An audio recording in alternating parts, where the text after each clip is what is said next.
帶着勳章站在天安門城樓上，95歲的抗戰老兵李占瑞微微地仰起頭。這是他人生最自豪的時刻，也是這一段歷史最為高光的時刻。我是孫春榮，一個打掃戰場的人。2015年7月，我接到民政部領導的一個電話，要求我們機構選報2名原國軍抗戰老兵資料，並且對此事保密。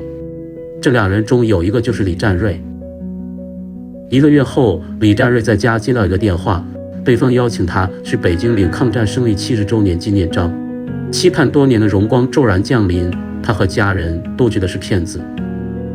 直到政府工作人員與志願者上門，他激動了幾個晚上沒有睡好。這曾是他一輩子不敢想的事。頭一排是看得最清楚，他優待呀，優待我呀。2009年，我們在微博上發起為抗戰老兵實現一個心願的公益活動。沒有想到的是，大部分老兵的心願是獲得一枚由國家發放的紀念章。那時我有一些費解，我甚至在想，這個鐵片片到底有多大的價值。直到1個月後，湖南淄澧的農民吳東平來北京找到我的辦公室，見面就問孫記者能不能幫我的爸爸要一枚抗戰勝利60周年紀念章。他祈求的眼神讓人心酸。他說他的爸爸叫吳遠卓，曾是新38師中校營長，隨同孫立人一起征戰緬甸，抗美援朝時把所有家產全部捐獻給國家。他說爸爸以前是希望落實待遇，但現在只要能落實身份就行了，承認爸爸打過日本，這樣將來也能入土為安。這並不是一個過分的要求，但我無法幫他實現。1年後，吳遠卓去世。當天夜裡，我把這件事情寫在了博客上。一位上海的朋友看到後聯繫我，說他找到了這枚紀念章。我驚訝地問從哪搞來的，他說淘寶網上有賣的。我說那就買來把紀念章放到老兵的靈前，也算是替他完成了一個心願。也是那時我真正明白了，這份國家榮譽對於那些游離於歷史夾縫中的老兵來說意味着什麼。2011年，我們啟動抗戰老兵關懷計劃項目，給貧困老兵每月300元生活補貼。我們把這筆錢稱作致敬禮金。這筆微薄的資助對他們的意義已經遠遠超過了數額上的價值。陝西漢中的志願者翟正禮告訴我，他去給老兵任國棟送致敬禮金，告訴對方這是全國的捐助者向他表達的一份致敬。沒想到94歲的老人竟然掩面痛哭，邊哭邊說：“我終於等到這一天了。”貴州遵義的志願者找到老兵汪在祥，告訴他：“你是這個國家的英雄。”汪在祥說：“現在承認我是英雄了，那麼我也有一個秘密可以公開了。”他帶着大家從後院掏出來一塊墓碑，墓碑是在16年前他給自己做的，上面寫着他參加抗戰的經歷。廣西的志願者瑩瑩說，他去看望南寧的孤寡老兵孫贊高，發現爺爺依然穿着志願者在夏天送給他的風衣，風衣很單薄，外表已經很髒。瑩瑩說：“爺爺，你把衣服脫下來，我們給您洗洗。”孫贊高有些不捨地說：“這件衣服是國家發給我的，因為我打過日本人。”貴州老兵唐繼紅2012年志願者找到他，為他送上民間定制的抗戰紀念章，並告訴他，只要打過日本的就是英雄。老人哇的一聲嚎啕大哭。躺在病床上的老兵龚家松拿着志願者制作的紀念章放在嘴邊不停地親吻，這也是他留給这個世界的最後一個畫面。10多年來，龍悅基金會尋找關懷抗戰老兵11000多名，其中有一個關鍵的因素是在2017年時，龍悅基金會獲得公募資質，全國的民間基金會有公募資質的寥寥無幾。這份特殊的支持來自於民政部的一位領導，他說：“關懷抗戰老兵的事情，我們必須全力支持。生活上的幫助是必須的，但對於這些風燭殘年的抗戰老兵來說，精神上的安慰顯得更為緊迫和重要。”2015年2月，我去民政部匯報工作，請求他們申請匯報，在抗戰勝利70周年之際，給所有的抗戰老兵發放紀念章。最終在官方與民間的共同努力下，絕大部分原國軍抗戰老兵都得到了這份珍貴的國家榮譽。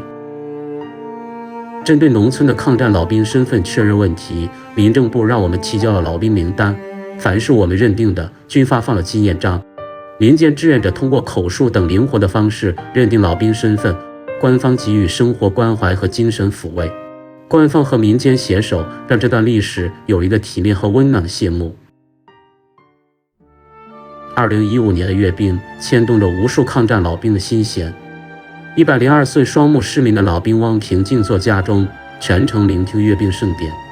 這張震撼人心的照片列入了2015大閱兵10大感人瞬間。而在河南的抗戰老兵田中玉，在閱兵的前2天剛刚去世，他的孩子抱着爸爸的遗像看完了全程。拿到紀念章的老兵汪在祥給我打來電話，無比興奮。我打趣地告訴他，這下子你再也不用上北京了。長沙的老兵周寿梅拿到紀念章的那天，高興地要請大家喝酒，要請秧歌队。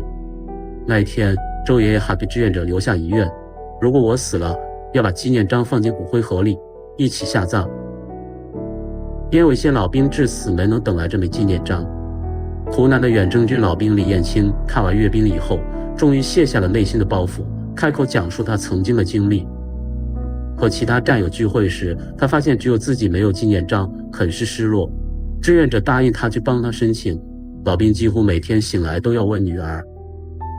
遺憾的是，當志願者帶着官方補發的紀念章前去找老兵時，他已經離世1個月了。發現在那個省間生活來了，也感謝國家和志願者對你的關愛，就全是向你的鼓勵，很開心。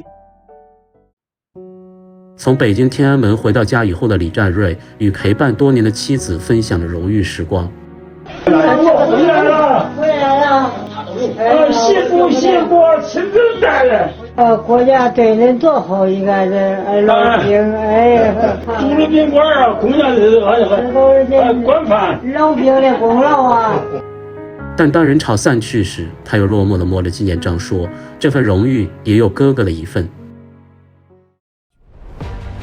1937年盧溝橋事變後，日軍的鐵蹄踏遍了中原各大城市和周邊縣城，控制了華北、華中和華東廣大富庶地區。17歲的李占瑞不顧父親反對，報考了中央防空學校。1942年春，李占瑞和40多位戰友從200多名學員中脫穎而出，前往巴基斯坦深造。他學習了飛機識別、飛機構造、飛行射擊、俯衝投彈等實戰技術，並模擬作戰訓練。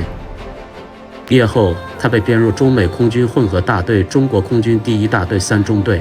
他駕駛着飛機征戰過滇緬戰場、印度、泰國、老撾，與日軍激戰200多次，立下2等功和3等功。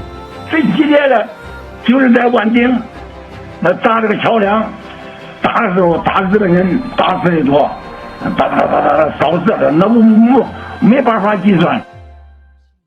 有一年在湖南衡陽駐軍時，李占瑞意外碰到了自己的哥哥李占祥，他才知道在他從軍後不久，哥哥也入伍了。兄弟2個激動萬分，擁抱在一起。哥哥還請他吃了一頓飯。分別時，哥哥突然告訴他一句話：兄弟2個如果有一個犧牲了，另外一個一定要回家照顧好父母。這一別，哥哥再也沒有音訊。李占瑞履行諾言，守着父母，直到把他們全部送走。2022年7月12日，102歲的李占瑞在家中歸隊。就在前一天，他的家人還給我傳來爺爺的視頻，家人在旁邊唱歌，坐在椅子上的爺爺和着節拍揮舞着手。咱們軍民團結，勇敢前進，把它消滅，衝啊！大刀向鬼子們的頭上砍去。截止到2026年7月，我們照顧的抗戰老兵不足1000位，他們在離我們遠去。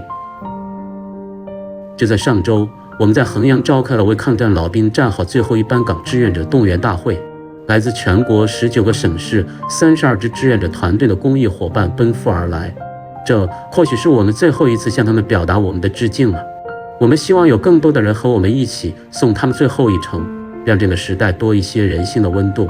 各位先輩，我們是來自全國各地的志願者代表，我們宣誓，我们全力以赴，照顧好每一位幸存老兵，为他們站好最後一班岗。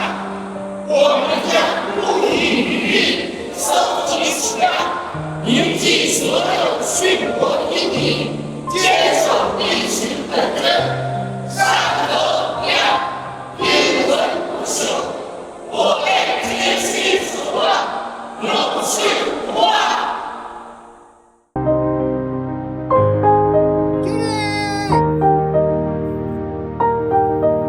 我们找到了他的帽徽。我爸爸临终之前心心念念的就是我的遗体。我现在回家了。